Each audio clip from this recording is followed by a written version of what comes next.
step outside. You don't live here. Let's move. Excuse me, I do live here. I just unlocked the door with my key. We got a call about a suspicious person entering. That's you. Out now. Suspicious? Look around. These are my pictures. Don't argue. Step out before this becomes a problem. Officer Derek Williams had been with the Portland Police Department for 13 years. In those 13 years, he'd accumulated 26 formal complaints. 21 of them involved black women he'd accused of trespassing, loitering, or not belonging at properties in affluent neighborhoods. A black businesswoman unlocking her townhouse was questioned for breaking and entering. A black professor sitting on her own patio was told she didn't belong there. A black attorney parking in her own garage was detained for suspicious activity. A black dentist watering her garden was investigated for unauthorized use of property. A black nurse entering her own home was handcuffed for trespassing. A black social worker checking her mailbox was arrested for loitering on private property.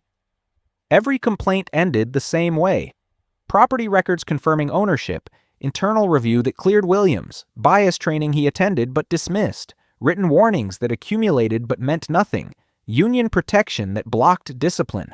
One Sunday afternoon in Portland, his 13-year pattern of assuming black women didn't belong in wealthy neighborhoods finally confronted someone who'd dedicated her career to nursing and saving lives in emergency rooms, who'd worked through the pandemic risking her own health, who'd saved for 12 years to buy a home in a safe neighborhood, and whose arrest would spark outrage from the healthcare community and expose a department that had ignored 26 complaints over 13 years. That confrontation would end Williams's career, cost the city $1.2 million, and expose systemic bias against black women that the system had documented but never acted upon. Before we continue, where are you watching from? Hit that subscribe button. These stories expose the truth. Jessica Anderson, a 38-year-old registered nurse and ER charge nurse, was standing in her own driveway in Portland's Laurelhurst neighborhood, unloading grocery bags from her Honda Accord after working a grueling 12-hour shift in the emergency room, when a police car pulled up and an officer stepped out with aggressive body language. Her house keys were in her purse, her driver's license was in her wallet, her name was on the deed and mortgage. No crime, no trespassing, no violation, just a nurse coming home from grocery shopping after saving lives all day. But Officer Williams saw her through a lens so warped by racial assumptions and gender bias that he couldn't process a black woman in scrubs at a well-maintained house as the legitimate owner, certainly not as a healthcare professional who'd worked through a pandemic, and definitely not as someone whose arrest would expose years of harassment of black women in Portland's affluent neighborhoods. Portland, Oregon.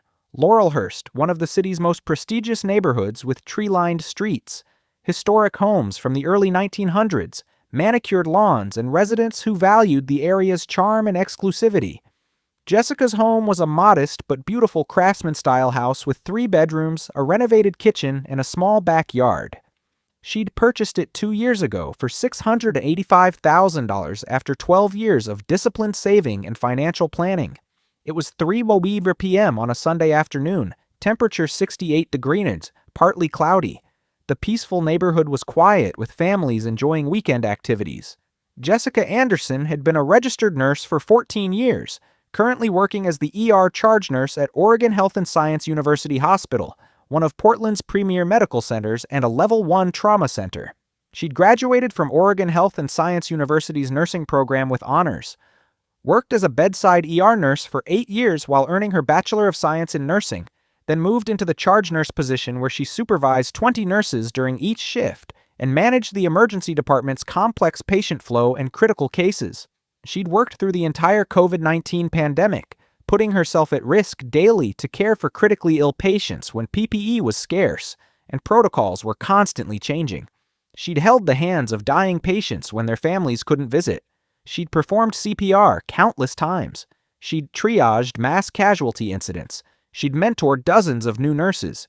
She made $96,000 annually as a charge nurse, good compensation, but it had taken 12 years of careful budgeting, living modestly and sacrificing luxuries to save the down payment for her Laurelhurst home. She'd purchased it 2 years ago for $685,000, proud to own a modest house in a beautiful neighborhood where she felt safe and could walk to nearby parks. That Sunday afternoon, Jessica had just completed a particularly difficult 12-hour shift in the ER, 3 trauma cases, 2 cardiac arrests, and a constant flow of critically ill patients. She was exhausted, still wearing her scrubs with her OHSU hospital ID badge clipped to her pocket. She'd stopped at the grocery store on her way home to pick up food for the week. She arrived home at 3:00 p.m., pulled into her driveway, turned off her car, and grabbed 3 bags of groceries from her trunk. She was walking toward her front door, thinking about taking a hot shower and resting before her next shift tomorrow, when she heard a car stop behind her and an aggressive voice that immediately triggered her stress response after years of similar encounters. Do you think officers should verify property ownership before confronting homeowners? Drop your answer below. Officer Derek Williams had those 26 complaints over 13 years. 21 involved black women at properties in affluent neighborhoods, a pattern so extreme and well documented that multiple supervisors had recommended his termination over the past 5 years, that neighborhood associations had filed formal complaints about him harassing black female residents and homeowners, that real estate agents had complained about him interfering with showings and sales to black women, and that internal affairs had flagged him as a severe liability specifically in his interactions with black women in wealthy areas. But the Portland Police Union had successfully blocked every disciplinary action through aggressive arbitration and legal challenges, arguing that Williams was protecting residents from property crime and that complaints were subjective and unverifiable. His personnel file contained documentation showing an unmistakable pattern of bias. One internal affairs report from 14 months ago specifically stated, Officer Williams demonstrates a persistent pattern of assuming black women in affluent neighborhoods are engaged in criminal activity regardless of evidence to the contrary. He has damaged the department's relationship with community members and created significant legal liability. Multiple supervisors have recommended termination. Recommend immediate termination as reassignment and additional training have proven completely ineffective. The recommendation was blocked by the union president who threatened legal action. Williams remained on patrol in wealthy neighborhoods because the system valued union solidarity over residents' constitutional rights and safety. That afternoon, Williams was patrolling Laurelhurst when he received a call about suspicious activity. A neighbor who'd moved in recently and didn't know Jessica reported seeing a black woman removing items from a house with bags. Williams arrived within minutes and saw Jessica in scrubs carrying grocery bags toward her front door. "Ma'am, you need to vacate this property immediately." Jessica turned around, startled and immediately frustrated, her grocery bags in both hands. "Vacate? This is my house. I own it. I received a call that you're trespassing at this residence." Jessica looked down at her grocery bags, then at her house, then back at Williams with visible frustration born from experiencing this type of harassment before. "Trespassing? I live here. I'm standing in my own driveway. I just got home from working a 12-hour shift at the hospital. This property doesn't match your profile. Show me proof you own it." Jessica felt anger rising but tried to keep her nurse's professional composure. "Doesn't match my profile? I'm Jessica Anderson. I'm the ER charge nurse at Oregon Health and Science University Hospital.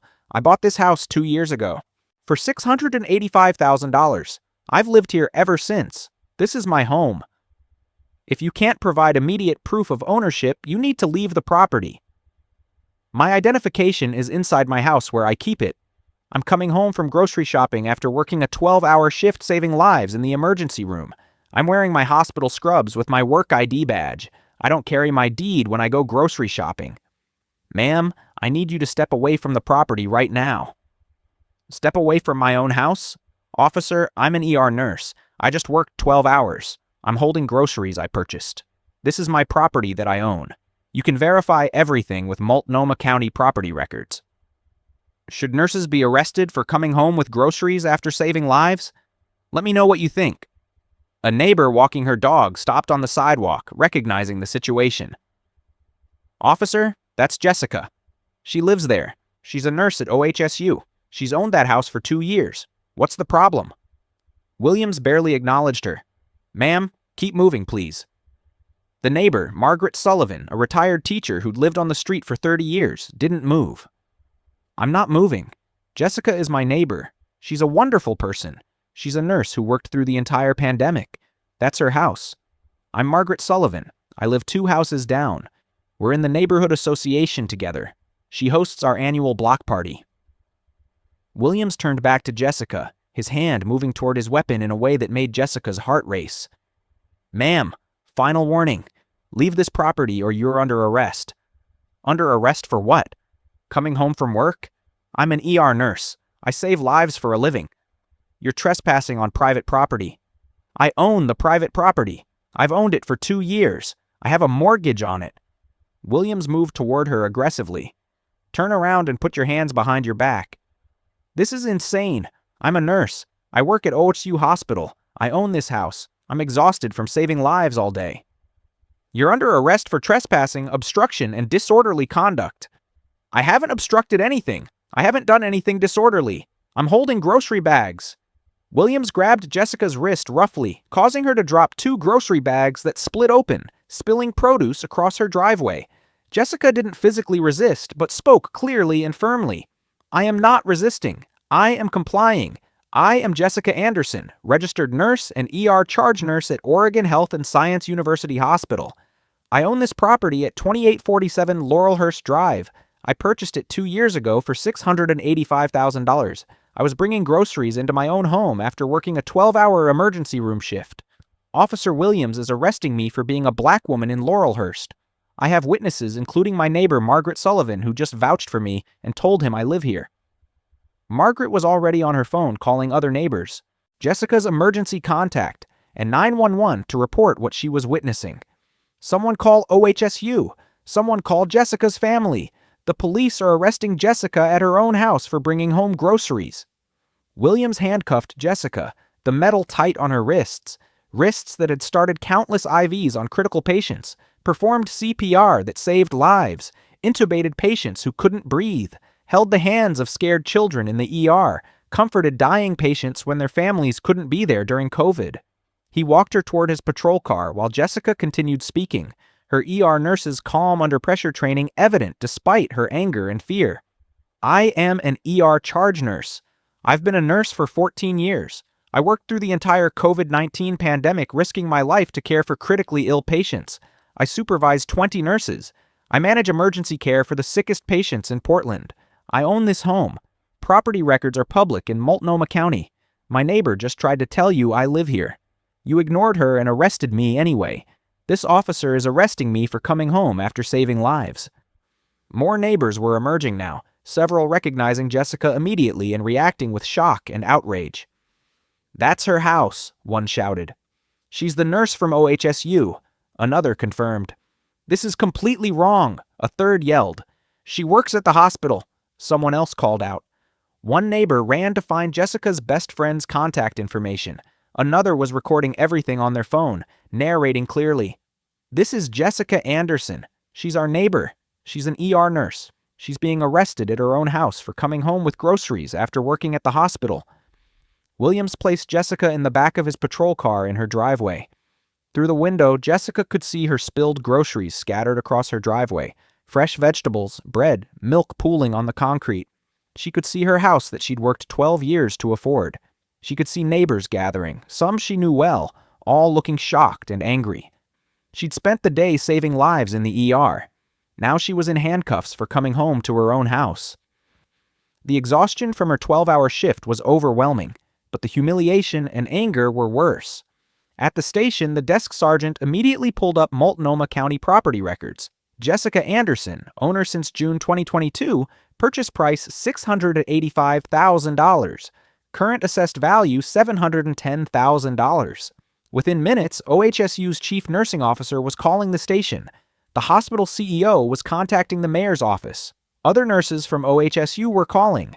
The Oregon Nurses Association was demanding information. The story was already breaking on social media. ER nurse arrested at own home after shift saving lives. Deputy Chief Martinez arrived, reviewed everything, spoke with Margaret and other neighbors, confirmed Jessica's employment and professional credentials with OHSU, and watched body camera footage showing Jessica clearly in her OHSU scrubs with hospital ID carrying groceries. She approached Jessica, still handcuffed in her scrubs. Ms. Anderson, this arrest was completely unjustified and frankly appalling. You're being released immediately with our deepest apologies. This should never have happened to anyone, especially not to a healthcare worker who just finished saving lives. She turned to Williams with fury. You arrested an ER charge nurse at her own home for coming home with groceries after a 12-hour shift. Property records confirm 2 years of ownership. Her neighbor vouched for her on camera. You had zero probable cause. Badge and weapon. You're suspended pending termination. Williams protested. Deputy Chief, she couldn't provide immediate proof. She was carrying groceries after a 12-hour shift in the ER. She was wearing her hospital scrubs with her work ID. Her neighbor told you she lives there. You've generated 26 complaints, 21 involving black women. Supervisors tried to terminate you. You're done. By evening, the story spread rapidly. OHSU Hospital rallied around Jessica. The Oregon Nurses Association issued a strong statement. Healthcare workers across the state expressed outrage. Patients Jessica had cared for came forward with stories of how she'd saved their lives or cared for their family members. Jessica filed a comprehensive lawsuit 8 months later against Williams, his supervisors, and Portland PD. The allegations: false arrest without probable cause, false imprisonment, violation of Fourth Amendment rights, racial profiling, gender-based discrimination, intentional infliction of emotional distress, damage to her reputation as a healthcare professional, deliberate indifference to Williams's pattern.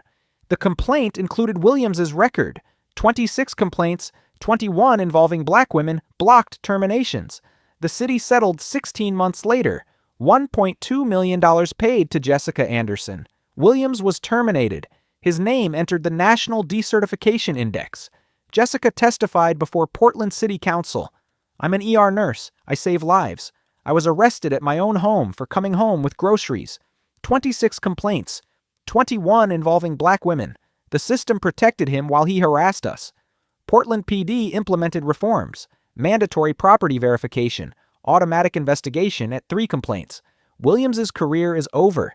The city paid $1.2 million. Jessica continues as a respected ER nurse and advocate. She still lives in her home. Comment if healthcare workers deserve protection, and if these stories matter, hit that subscribe button.